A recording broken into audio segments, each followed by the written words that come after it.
Hey, athlete, Keith Sconners here, Catalyst. Today, I want to talk with you about three things you need to be thinking about, or three things you need to be doing, regardless of the level that you're playing in your sport. I don't care if you play basketball, football, I don't care if you pole vault, and I don't care if you're at the high school level, the college level, or the professional level.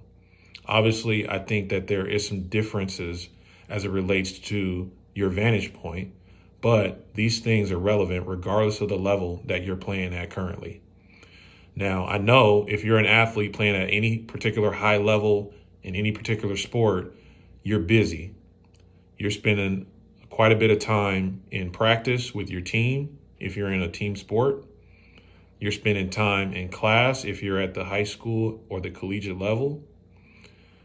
Or you are, in practice, outside of practice, you're working on your craft. Outside of that, you're studying, you're busy. You don't have time to go to career fairs.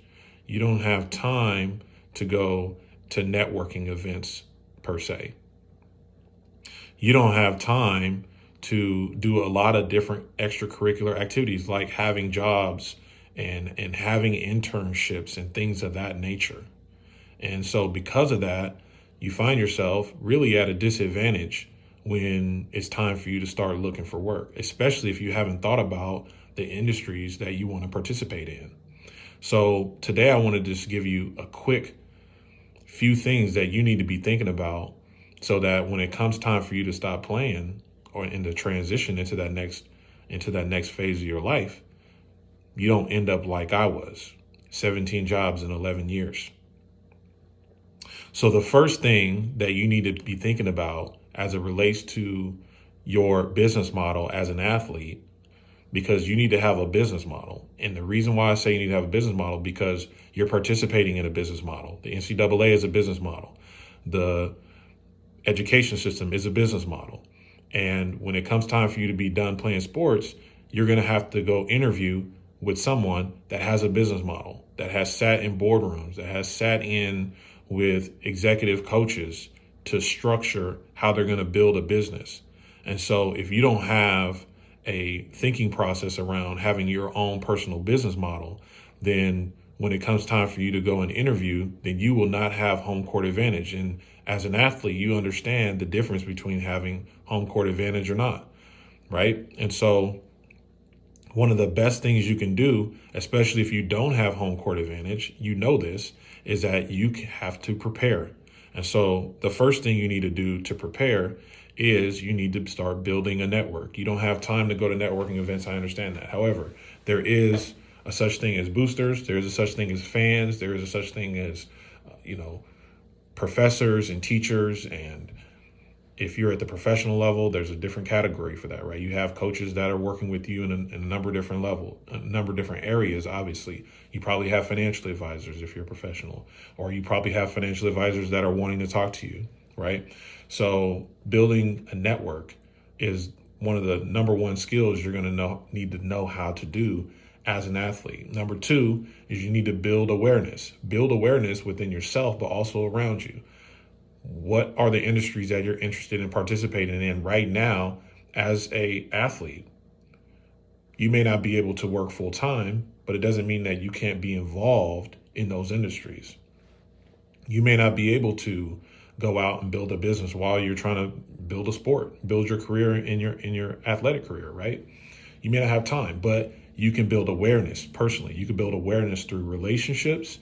You can build awareness through studying podcasts, ebooks, audiobooks, things like that. These are all things that you can listen to and tap into, whether it's real estate, whether it's financial information, whether it's industry information in terms of the future of work and where industries are going. These are all things that you can begin to study like right now, regardless of what level you're at as an athlete. And then lastly, the third thing that you want to do as an athlete is you want to build credibility as a professional above and beyond your sport.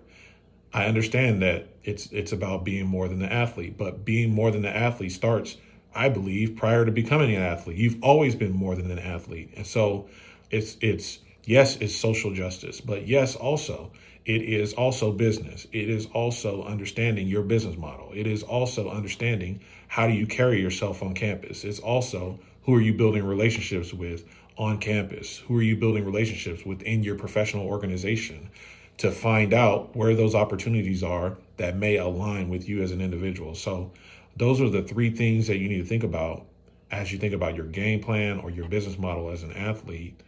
And I just wanted to share that because from a personal perspective, when I got done with college, 17 jobs in 11 years, because I had no business model, I had no credibility in terms of as a professional, and I had no awareness about what I was interested in pursuing. And so I had to go by default, figure out what that was.